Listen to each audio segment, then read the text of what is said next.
Hello everyone and welcome back to this channel. So today हम जिस book का review करने जा रहे हैं it's basically about Sapiens. So for those of you who don't know कि हम अपने चैनल पे क्या करते हैं, so we sometimes make educational content, sometimes we make different different contents. So उसके हिसाब से आज हमारा मन है कि हम एक बुक रिव्यू करना चाहते हैं, तो हम एक बुक रिव्यू करेंगे। Okay, so this is a book written by Yuval Noah Harari. ठीक है, अगर आप युval नोवा हरारी के बारे में जानते हो तो he is a very well known author and he has written this very interesting book, a brief history of human kind, that is Sapiens. अब देखो, स्टार्ट करते हैं। पहली चीज़ देखो, on a very like this thing, English ही नहीं याद आ रही है, क्या बोले, नेवर माइंड। ठीक है, सो बेसिकली साइड में आपको दिख रहा होगा, this is the content page कि इस बुक में ओवरऑल क्या क्या चीज़ें आपकी मेंशन की गई हैं। ठीक है, पहली चीज़ है the timeline of history. Part one, the cognitive revolution, the agriculture revolution, the unification of human kind, the scientific revolution and the animal that became a God. ठीक है, अब देखो, हम एक एक करके स्टार्ट करते हैं कि हम इस बुक के बारे में पहले जानेंगे क्या। ठीक है, for those of you who are enthusiast of book, ठीक है, उन लोग के लिए तो ये बुक बहुत अच्छी है। ठीक है, you have to get a hands on on this book. ठीक है, for those of you who don't know कि आपको रीडिंग किस तरीके से करना है, I would suggest you, if you want to clear a basics about how the world develop, how the like आपका इंटरेस्ट थोड़ा बहुत भी ह्यूमैनिटीज़ एंड ऑल में है, तो आप इस बुक को कंसिडर कर सकते हो। That's a very good book. ठीक है, तो पहली चीज़ आती है व्हाट आर सेपियंस। तो just for a brief description, sapiens यहाँ कंसिडर किया गया है as a evolution of humans. ठीक है, ह्यूमंस का बायोलॉजिकल नाम हम होमो सेपियंस कहते हैं, तो बेसिकली यहाँ पे सेपियंस का नाम ही ओवरऑल इसलिए रखा गया है because it overall the overall theory of this book revolves around the fact that how humans are developed, how they develop the things around us। ठीक है, तो how we humans have developed, so overall book इसी के बारे में है। ठीक है, फिर इसमें आपको कई सारी चीज़ें बताई गई हैं, जैसे आपका ह्यूमंस किस तरीके से हम प्री हिस्टोरिक टाइम में थे। ठीक है, हम एंशियंट टाइम में हुआ करते थे, हमारे पास जब स्टोन एज में हमारे पास किस तरीके के टूल्स एंड ऑल थे एंड ऑल दैट, उसके बारे में आपको बताया गया है। ठीक है, किस तरीके से हम जो लाइक हमारे एज अ ह्यूमन हम अलग अलग स्पीशीज़ में डिवाइडेड थे, लाइक निएंडरथल्स थे। ठीक है, फिर उसके बाद आपके ऑस्ट्रेलोपिथिकस, तो हम अलग अलग एज अ स्पीशीज़ में डिवाइडेड थे, और कैसे हर एक स्पीशीज़ का एक जगह से दूसरी जगह माइग्रेशन होता है, एक जगह से दूसरी जगह हम जाते हैं, और किस तरीके से हमने वहाँ पे अपनी सिचुएशन के हिसाब से चीज़ों को डेवलप किया। ठीक है, तो this is the whole book. ये आपका कंटेंट पेज आ जाता है। ठीक है, उसके बाद शुरू होता है, फर्स्ट चीज़ आपका द कॉग्निटिव रिवोल्यूशन से शुरू होती है। देखो, मुझे सबसे पहली चीज़, हम बात करते हैं इसके कंटेंट के बारे में। टोटल तीन तीन पार्ट्स में हम इस वीडियो को रखेंगे। पहली चीज़, हम इसके कंटेंट के बारे में बात करेंगे, ओवरऑल बुक में क्या क्या कंटेंट दिया गया है। दूसरी चीज़, I would like to bring to you the positive aspect of this book, कि इस बुक में मुझे सबसे अच्छी कौन सी चीज़ें लगी। ठीक है, एंड द थर्ड थिंग जो हम हमेशा करते हैं कि we are going to bring out the negative things, कि मुझे इस बुक में क्या चीज़ नहीं अच्छी लगी। ठीक है, एज अ रीडर मुझे क्या चीज़ नहीं समझ आई। ठीक है, तो हम स्टार्ट करते हैं। सबसे पहले जो आपके सामने दिख रहा है, that is the content page. यहाँ पे आपको कॉग्निटिव रिवोल्यूशन के बारे में दिया गया है। Then it has the sub headings, the animal of no significance, the tree of knowledge, the day in the life of Adam and Eve and the flood. देन आपका एग्रीकल्चर रेवोल्यूशन आता है, फिर आता है आपका यूनिफिकेशन ऑफ ह्यूमन काइंड। ठीक है, unification of human kind, then the scientific revolution, फिर इसमें आपके सब पार्ट्स आते हैं, discovery of ignorance, the marriage of science and empire. अब देखो, इसके जो आपको इस तरीके से दिए गए हैं ये सब आपकी हेडिंग्स, ठीक है, उसमें आपको यही बताया गया है कि ह्यूमंस का कैसे एवोल्यूशन हुआ, कैसे हम जब हम दूसरी जगह पे माइग्रेट करके जाते हैं तो वहाँ के सिचुएशन के हिसाब से हमने अपनी चीज़ों को ढाला, किस तरीके से हमने एग्रीकल्चर को डेवलप किया, किस तरीके से हमने लाइक एग्रीकल्चर में चीज़ें, किस तरीके से वीट बार्ली ये सब हमारे रोज़मर्रा के खाने में आ गए। ठीक है, किस तरीके से आगे चल के ह्यूमंस के बीच में एक सोशल बॉन्ड डेवलप होता है, कैसे आगे चल के हम एक टेक्नोलॉजी की एज में एंटर करते हैं after developing developing so much.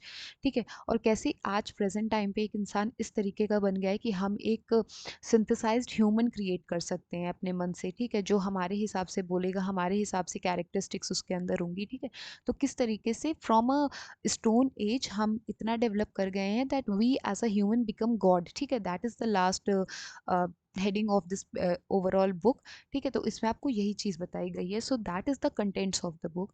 Now the second thing come कि what are the positive aspect that I like a lot about this book.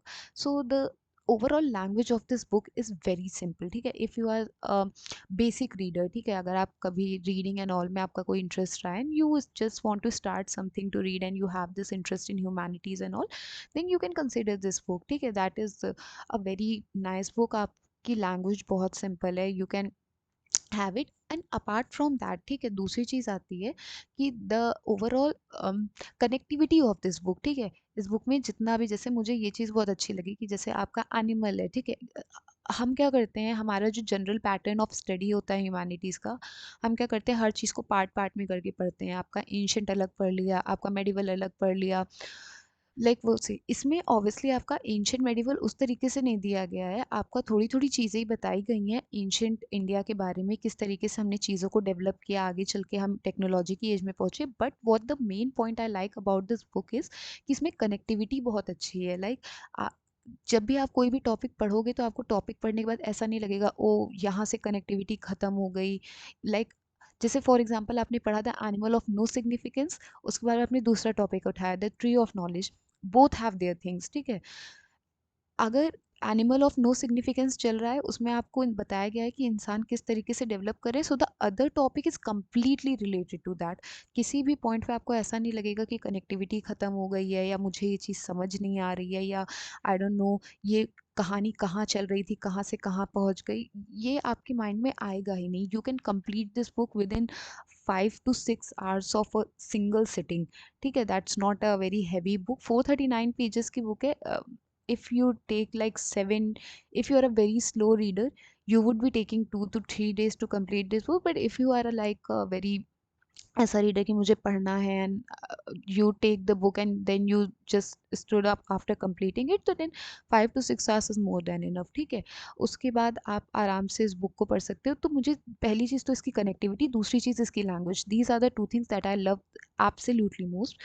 दूसरी चीज़ जो मुझे इसकी बुक की अच्छी लगती है वो ये है that overall the point told in this book, that's a very clear point, ठीक है। आपको आराम से आप कुछ भी पढ़े, चाहे whether it's about Adam and Eve, whether it's about building empires, whether it's about Persian empires, whether it's about how the imperial vision develop, whether it's about how the development of religion is happening, everything is given very clearly, everything, every line you will be understanding कि अच्छा okay ये चीज़ हुई, इसके बाद ये चीज़ हुई, इसके बाद ये चीज़ हुई, कंप्लीटली तो वो चीज़ आपको अच्छे से समझ आ जाएगी। So that is the best part of this book. जो नेगेटिव पॉइंट मुझे इस बुक में अभी तक समझ आया है, the negative point with this book is कि it doesn't covers the complete thing, ठीक है। मतलब लाइक ये ऐसा जैसे होता नहीं, कुछ बुक्स होती हैं उसमें आपको ऐसा लगता है कि okay this covers the complete point, मुझे मतलब पूरा एक ओवरऑल होल आइडिया लग गया है। कहीं कहीं पे पॉइंट पे जाके आपको ऐसा लगेगा okay this is something I am not liking it, या this is something that going off the pace, कि मुझे थोड़ा सा ये बाहर लगा। Apart from that I don't have a lot to say about the negative aspect of this book, because again this book is written by one of the greatest authors, he is very good with his with writings of his book, with the language of his book and everything. So I would say that just a mayor, कभी कभी आपको हो सकता है पूरा book पढ़ने के time पे आपको लगे कि you are not getting the whole point of the thing, but apart from that the overall book is very good. मुझे वही चीज़ बस थोड़ी सी ऑफ लग गई, but apart from that this book is completely good, you can read it for the beginner level. And yeah, that's it for this video. I hope this review could help you, and yeah, do let me know which other book you want me to review. So this is the whole book, you have get to know ये इस तरीके की आपके पास images, and the best part is for the reference you are getting images as well, ठीक है। Like it's not like a very generic novel जहाँ पे आपके पास images एंड ऑल अवेलेबल ही नहीं है, ठीक है। यू आर लाइक केवल पेज भरे हुए हैं, no lot like that, you are getting images, you are getting the references कि आप एक इमेजिनेशन, एक कनेक्टिविटी बना पाओ कि किस तरीके से बुक ओवरऑल चल रही है, कौन से टॉपिक पे आप इस समय पहुंचे हो। सो that is another plus point that I find absolutely great in this book. So yeah, that's it for this video, and या सो इसमें आपको ये सब केव्स एंड ऑल के बारे में मिलेगा and how these printings are done on caves, how the ancient people try to develop this art. Then you here starts the history of world, how the agriculture revolution came about, um, how the people start carving things on the stone, how these like victims of the war and everything, you are getting these information. So yeah, that's it for this video. I hope you like this video and do let me know which other book you want me to review further. Thank you and have a great day.